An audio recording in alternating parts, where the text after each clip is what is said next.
What's up, everyone? Today we're going to talk about client feedback. Whether you're a marketer, founder, product designer, or entrepreneur, client feedback is definitely something you should be paying attention to and have on your radar. So we're going to do a little bit of a deep dive into it as a concept, as well as some top tips to leverage it correctly.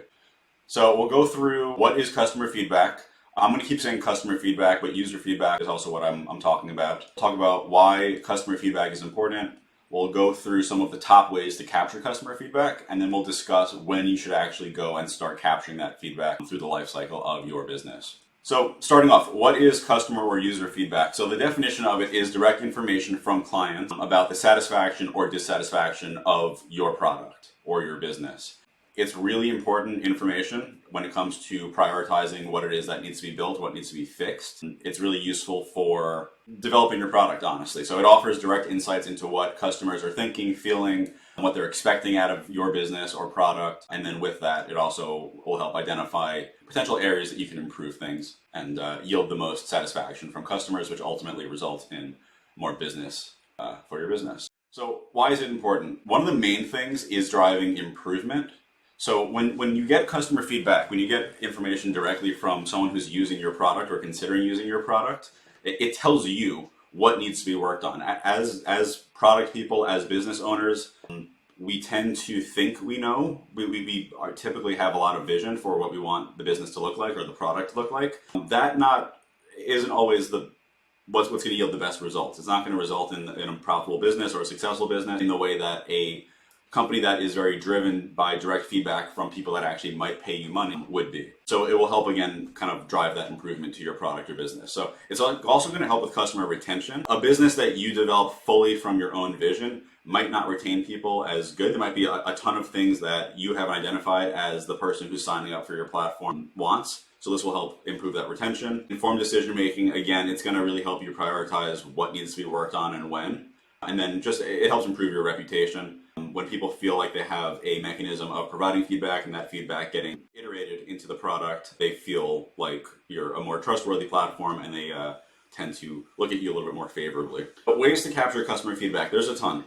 Obviously, the most simple one is face-to-face interviews. That's the one I have here at the bottom. Surveys is a great one. There's a ton of tools, things like SurveyMonkey, Google Forms is free, Typeform is a popular option. Those are things that you can directly incorporate either through like the life cycle of someone considering using your product or using it, or put it into your website and just you ask questions that are important to you and you get the feedback. Super straightforward. Feedback boxes, another thing popular on like websites, for example. Hotjar is a good example of that. There's a ton of tools out there where people can just, with a couple of clicks of a button, either on like exit intent, so when they're on your website and they're about to leave, you can say, hey, why are you leaving? It could ask questions like, I found a better price elsewhere, or I didn't find the information I was looking for, or anything like that. You can leave it open-ended also so you can type in. Most people that see that won't, but the feedback from people that do fill out those forms out is really, really helpful. Social media monitoring, once you get to a certain size and there's people talking about you organically online, there's a ton of tools that can help monitor that. So what are people saying? Is it positive? Is it negative? Things like that, again, really helpful. And then the last thing is face-to-face interviews. So the most simple form is just picking up the phone, shooting an email, scheduling a video call, and asking someone that's either